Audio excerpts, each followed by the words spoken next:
مگر ایک بات بتاؤں، بگاڑ بھی مولویوں سے ہی ہے۔ اللہ معاف فرمائے، کچھ مولوی بھی پورے ہی شیطان کا کام کر رہے ہیں جی۔ کچھ ایک مولانا کی تم سنیے یوٹیوب پہ، اتنی گالیاں بکریاں وہ، اور اس میں مولانا فہیم صاحب اور مولانا فیاض صاحب کہاں ہیں؟ اچھا، اور علماء حضرت قبلہ۔ ایک حدیث تم نے سنی ہوگی، من کنتو مولاہ فعلی مولا، وہ کہاں سے لے کر کے آیا اس کو؟ اس نے کہا، نبی نے فرمایا میں جس کا مولا علی بھی اس کے مولا، ٹھیک ہے؟ تو میرے نبی حضرت ابوبکر صدیق کے بھی مولا، حضرت عمر کے بھی مولا، عثمان غنی کے بھی مولا، حضرت آدم کے بھی مولا، حضرت شیس کے بھی مولا، حضرت موسیٰ، حضرت عیسیٰ، تمام نبیوں کے مولا، اور میرے نبی صدیق اکبر سے بھی افضل، تمام نبیوں سے بھی افضل۔ تو جس کے نبی مولا اس کے علی مولا، تو علی صدیق اکبر سے بھی افضل، کہاں سے لائے؟ فاروق اعظم سے، تمام ہمارے نبی کو چھوڑ کے اور تمام نبیوں سے بھی افضل۔ جی۔ اب بتاؤ، جبکہ حضرت ابوبکر صدیق انبیاء کے بعد تمام لوگوں میں افضل ہے۔ بے شک، سبحان اللہ۔ فَإِنَّ اللَّهَ هُوَ مَوْلَاهُ وَجِبْرِيلُ وَصَالِحُ الْمُؤْمِنِينَ وَبَعْدَ ذَلِكَ ظَهِيرٌ۔ جی جی، اگر مولا کا معنی یہ لے افضل، تو پھر اللہ بھی میرے نبی کا مولا، جبریل بھی نبی کے مولا، اور تمام مومنین بھی نبی کا مولا۔ قرآن میں ہے یہ۔ جی۔ فَإِنَّ اللَّهَ هُوَ مَوْلَاهُ، ہو ضمیر نبی کی طرف پلٹ رہی ہے کہ نبی جو ہے، نبی کے مولا اللہ ہے، جبریل ہے، اور تمام مومنین ہیں۔ تو کیا تمام مومنین نبی سے افضل؟ یہاں پر یہ معنی نہیں ہے، یہاں پر یہ معنی ہے کہ میرے نبی کے ساتھ اللہ بھی ہے، جبریل بھی ہے، اور تمام مومنین بھی ہے۔ سبحان اللہ، سبحان اللہ، سبحان اللہ۔ پتہ نہیں الٹا پڑھانا شروع کر دیتے ہیں۔ جی۔ تم چاہتے ہو کہ تمہاری دعائیں قبول ہو جائیں، تو میں اس جگہ کا ایڈریس بتا رہا تھا، جی۔ بتا دوں اس جگہ کا ایڈریس؟ جی۔ چلو گے؟ بولو انشاءاللہ۔ انشاءاللہ۔ پیچھے والو تم تو کرسی پہ بیٹھے رہی ہو، چلنا پڑے گا، لیکن توجہ ذرا میری طرف سنو۔ وہ بارگاہ ہے کہاں جہاں پر 100% دعا قبول ہوتی ہے؟ وہ بارگاہ کوئی اور نہیں، وہ تمہاری ماں، تمہارے باپ ہیں، تمہارے ماں باپ کی بارگاہ ہے۔ جاؤ اپنے ماں باپ کو راضی کر لو، اور اگر ماں باپ تمہارے لیے دعائیں کر دیں تو نبی فرماتے ہیں، یہ میں نہیں کہتا، آمنہ کے لال کہتے ہیں، دعاء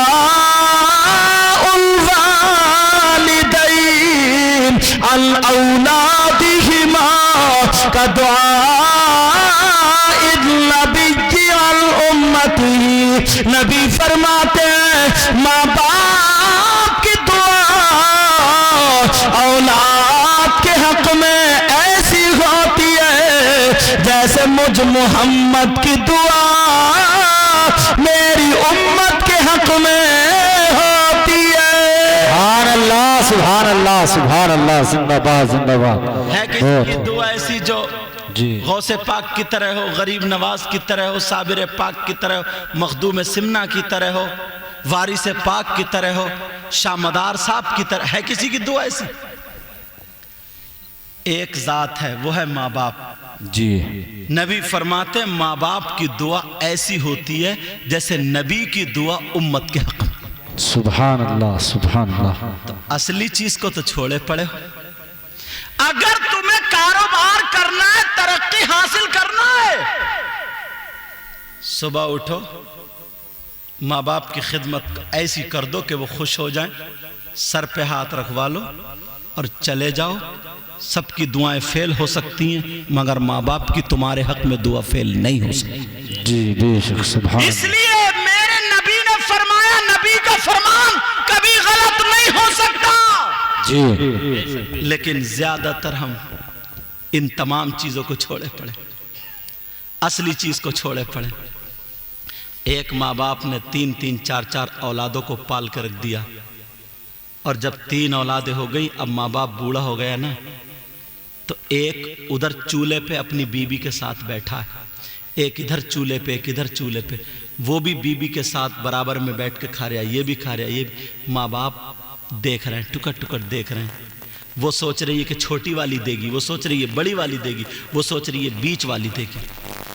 اب بتائیے، اور بعض تو اتنے بدتمیز اولاد ہے، اتنی بدتمیز اولاد ہے، صحیح بتاؤں، بٹوارا کر دیتے جی بٹوارا کر دیتے کہ 1 مہینے بڑے والی کھلائے گی، فقیر بنا کے رکھ دیا ہے، جس کی جائیداد پہ پل رہا ہے کہ 1 مہینے بڑی والی کھلائے گی، 1 مہینے بیچ والی کھلائے گی، پھر 1 مہینے چھوٹی والی کھلائے گی، اور اس سے بھی گئی گزری بات یہ، ابا کو تو لے لے، اماں کو میں لے لوں۔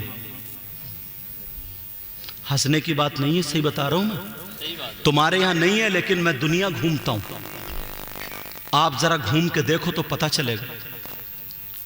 بیچارہ بڑھاپے میں جن کا کوئی سہارا نہیں، بڑی تھوڑی کٹرکوں کر لیتے، بات چیت کر لیتے، دل بہل جاتا، تو ایک کو ادھر چارپائی اور ایک کی ادھر۔ اب ذرا سوچو تمہارے ساتھ اگر ایسا ہو جائے تو کیا ہوگا؟ اور میں اپنی بہن سے کہہ کے جاؤں گا جو بہو بنتی ہے، تمہارے اگر 2 سال کا بچہ تم سے کوئی چھین کے لے جائے، تمہارا دل کیا کہے گا؟ تمہارا 7 سال کا بچہ، ہم نے روتے ہوئے دیکھی ہے کہ سید صاحب دعا کرنا میرا بیٹا گم گیا، پتہ نہیں کون اٹھا کے لے گیا۔ ارے اس بوڑھی ساس سے تو اپنی پوچھ، جو 25 سال کا بچہ شادی ہوئی تو تو نے اس کی ماں سے اس کو جدا کر دیا، جی تو نے اس کی ماں کو الگ کر دیا۔ اس ماں کے دل سے پوچھ، کبھی بھی تو سکھی نہیں رہ سکتی۔ آج تو نے اس کی اولاد کو اس کے ماں باپ سے جدا کیا، کل کو تیری اولاد تیرے ماں باپ سے جدا کر دے گی، تیری اولاد تجھ سے جدا ہو جائے گی۔ پیارے، اپنے آپ کو سنبھالو، اپنے آپ کو دیکھو۔ یہ اسلام ایسے ہی ہم تک نہیں پہنچا، بڑی مشکلوں سے اسلام ہم تک پہنچا۔ آج ہم کھیل کود کی طرف چلے آئے ہیں، کھیل کود کی طرف۔ یہی اگر تماشے کی محفل ہوتی، یہی کوئی اور محفل ہوتی تو ہزاروں لوگ ہوتے، سینکڑوں لوگ ہوتے، گاؤں پورا بھرا ہوا ہوتا، عورتیں بھی ہوتی، آدمی بھی ہوتے، مگر اسلام بڑی مشکل سے ہم تک پہنچا ہے۔ بات کہہ دینا بڑا آسان ہے، مگر کر کے دکھانا بڑا مشکل ہے۔ آج اگر کسی کے گھر پہ، ایک بات بہت کڑوی کہنے جا رہا ہوں لیکن حق ہے، آج اگر کسی کے گھر پہ 1 موت ہو جائے، کسی کے گھر پہ 2 موتیں ہو جائیں تو اس کا موڈ خراب رہتا ہے، نہ کھانا کھاتا ہے، نہ پانی پیتا ہے، اس کے آنسو نہیں نکلتے ہیں۔ ایسے عالم میں اگر اس کے گھر پہ 1 2 موتیں ہوں، 10واں تیجا 40واں ہو، اگر کوئی محلے کا ڈی جے بجانا شروع کر دے تو بولو اس کے دل کو کیا گزرے گی؟ اگر کوئی اس کے گھر پہ ڈھول بجانا شروع کر دے تو اس کے گھر پہ کیا گزرے گی؟ بولو کیا گزرے گی؟ اگر اس کے گھر پہ کوئی تاشے گاجے باجے بجانا شروع کر دے، ناچنا کھیلنا کودنا شروع کر دے تو وہ کیا خوش ہو سکتا ہے؟ نہیں خوش ہو سکتا ہے۔ تو مسلمان ذرا غور کر، اپنے آپ کو دیکھ۔ یہ محرم کا مہینہ چل رہا ہے، یہ محرم شریف کا مہینہ ہے، اس میں 10 تاریخ کو کیا ہوا تھا تمہیں معلوم ہے؟ نبی کے بچے شہید ہوئے تھے۔ اللہ اللہ، کون نبی کے بچے؟ اگر نبی سجدے میں ہیں، حسین پیٹ پہ آ جاتے ہیں تو نبی سجدے کو لمبا کر دیتے ہیں، مگر سجدے سے سر نہیں اٹھاتے ہیں۔ اگر میرے نبی جمعے کے دن خطبہ پڑھ رہے ہیں، حسین پاک نکل کر آئے، پاؤں سے پاؤں ٹکرا جاتا ہے، حسین گر جاتے ہیں تو جمعے کا خطبہ نبی روک دیتے ہیں اور جا کر کے حسین کو اٹھا لیتے ہیں اور اٹھا کر کے چوم چوم کے کہتے ہیں اللہم انی احبہ فاحبہ واحب من یحبہ۔ اے اللہ، میں اس بچے سے محبت کرتا ہوں، تو بھی اس سے محبت کرنا۔ میرے مولا، جو اس سے محبت کرے قیامت تک تو ان سے محبت کرتے رہنا۔ اب ذرا غور کرو، وہ حسین پاک ہے، وہ نبی کے بچے ہیں جن کے لیے ہرنی اپنے بچے پیش کر دے، جن کے لیے فرشتے مبارک بانٹ دینے کے لیے آئے۔ اگر رونے لگے تو جنت سے ان کے لیے کپڑے آ جائیں۔ اگر سیدہ فاطمہ نماز پڑھ رہی ہیں، بچے رونے لگے تو فرشتے جھولا جھلانے کے لیے آ جاتے ہیں۔ مگر کربلا کے میدان میں وہ اپنے بچوں کو لے کر کے کیوں جاتے ہیں؟ وہ اس لیے جاتے ہیں، نانا کا دین لٹ رہا تھا اس وقت، کلمہ پڑھنے والے یزیدی اس حال میں تھے، ایک طرف ہاتھ میں قرآن پاک تھا، دوسری طرف ہاتھ میں شراب تھی، ایک ہاتھ میں قرآن تھا، دوسرے ہاتھ میں شراب تھی، مذاق اڑایا جا رہا تھا۔ ایسے عالم میں حسین پاک اپنے بچوں کو لے کر کے کربلا شریف گئے تھے اور جا کر کے دکھا دیا تھا اور دنیا والوں کو یہ پیغام دیا تھا، دیکھو اگر اسلام کی باری آئے تمہیں بچے دینا پڑے تو دے دینا، اپنے بچوں کی جوانی دینی پڑے تو دے دینا، مال و دولت دینا پڑے تو دے دینا، اپنی جان دینی پڑے تو دے دینا۔ کیا وہ عزت میں کم تھے؟ کیا وہ شہرت میں کم تھے؟ جن کا ذکر قرآن و حدیث میں ہو،